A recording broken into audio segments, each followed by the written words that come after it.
Hey everybody, it's Dr. Reiser. If you like what you see in our videos, make sure you click subscribe so that you don't miss out on any future videos about functional medicine, nutrition, and tips on how to reclaim your health the easy way with Functional Health Center of the Carolinas. Hey everybody, it's Dr. Reiser.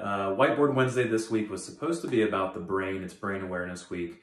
Very important issue, obviously, talking about brain health. We were going to get into anxiety, but obviously, coronavirus has reached the United States. We have many cases confirmed, especially right here in Charlotte. And so restaurants, all those things are closing down. I'm not sure how much longer the office is going to be open, but we're going to try to be open as long as we possibly can to service our patients. And really the reality of that is the fact that a lot of our patients are the patients that have underlying conditions. But this post or this video today is going to shed light on a couple things. Number one, as you can see behind me, I have a little cocktail here of things that can help support the immune system. We're going to get into those. And then the first thing really we're going to get into as well is going to be what's actually happening with COVID-19 as far as, the transmission or the mechanism of action actually of the disease or of the virus. And I think there's a group of people that are being really missed here as far as who is going to be likely or who should be, who should be at home now more so than anybody else. So I want to touch on that first, and how I'll do that is going to what this virus actually does. So transmission, obviously, we're hearing, stop touching your face, wash your hands, all these things, and it's like any other virus, it's going to go through the air passages.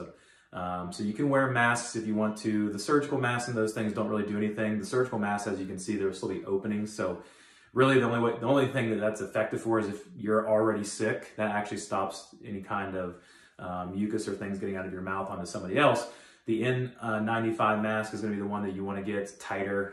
It's going to have a mesh that's going to keep certain organisms out when you're breathing that in, but that's neither here nor there. So we get this, what happens. So the main theory is, and I want to preface this by the way before I even get into this, is nobody really knows exactly what's happening right now as far as the mechanism of this disease. Now there is a vaccine that's being made right now, but there's a big theory going on, and there's two published posts. There's an autopsy performed in China that they were looking at the lungs and what was going on in the lungs of somebody that had died of COVID-19 or coronavirus, was that there was a sputum bolt. The elasticity of the lungs was gone, essentially, a lot of mucus. And so they're thinking there was a major inflammatory response in the lungs, and what they found was it could possibly be what's called a cytokine storm.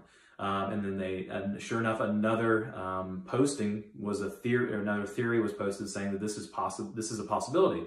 So other viruses and things that we've seen in the past, Spanish flu acted the same way. The Spanish flu actually killed more people between the ages of 18 and 25 than older people with weaker immune systems, because this immune system trigger caused what's called a cytokine storm, and your immune system became overactive and it attacked itself. And that's what killed these 18 to 25 people. There's also a little bit of a theory that the people that had, or the older people with Spanish flu also had an immunity to it because they saw a different version earlier on in their lives. But that aside, H1N1, same thing, inflammatory, a major immune response. And some of these people in China that have passed away from this virus, they're showing that this is a real possibility. So this comes back, and again, we're theorizing this. So everything I'm about to tell you is a theory. We don't know it for sure, but it does go back to a video I made a long time ago about autoimmune patients and elderberry and these types of things.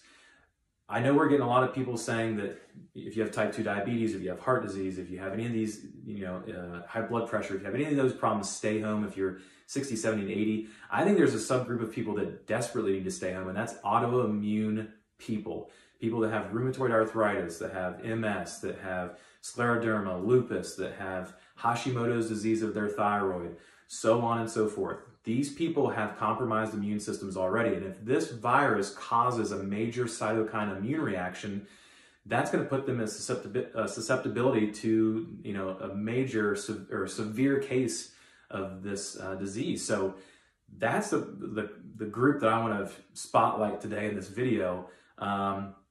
And again, touching back on that video from the elderberry that we talked about, I know I've seen so many articles of people saying, take elderberry, take elderberry. Yes, it's great against viruses, it is. But I'd also be very hesitant to use this as a preventative because long-term, when you're on elderberry, it just consistently pushes a cytokine response in your body. But if this thing is the severe cases are caused by cytokine storms is what they call them, then elderberry is not going to be very good. It's actually going to make things worse, and it definitely makes things worse for autoimmune people. So I would immediately remove that if you're trying to take that right now for this, this virus. So I go back to just the basics, and you can see them behind me because you're not messing with any herbs. You're not taking anything that could potentially cause, immune balance one way or the other. We're talking about TH1, TH2. So what we look at, and behind me, we have vitamin C. You want to do 3,000 milligrams a day. Vitamin D3, make sure it's D3, 5,000 IUs a day. Magnesium, 400 milligrams a day to bowel tolerance. If you have loose stools, you want to back that off by about 100 milligrams. Zinc, 20 milligrams a day, and finish it up with selenium, 100 micrograms a day. That's an easy little cocktail that you can do to boost your immune system and make sure that the immune system is balanced and regulated so that you can fight this off.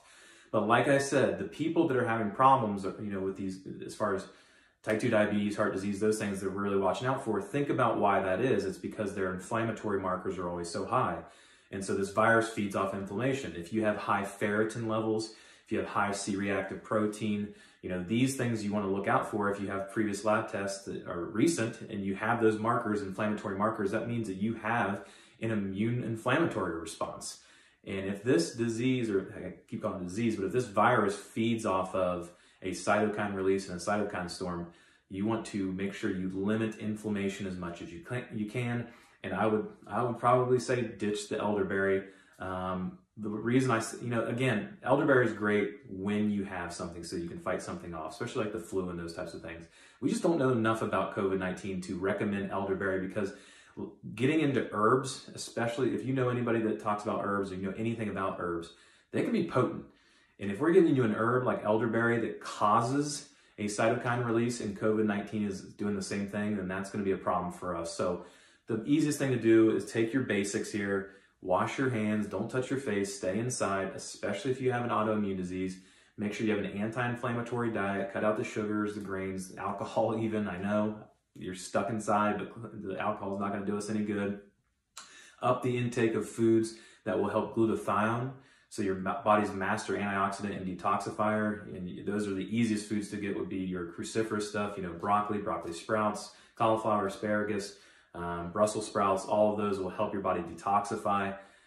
So again, it was going to be about the brain today, but I figured I would do like the rest of my fellow colleagues and at least give you some information of what we're theorizing things are, or the theory is going around of what COVID-19 is doing.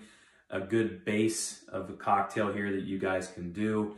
I'll post a couple of these articles down at the bottom so you can kind of read through as far as, what is coming out of China, what they're thinking is happening.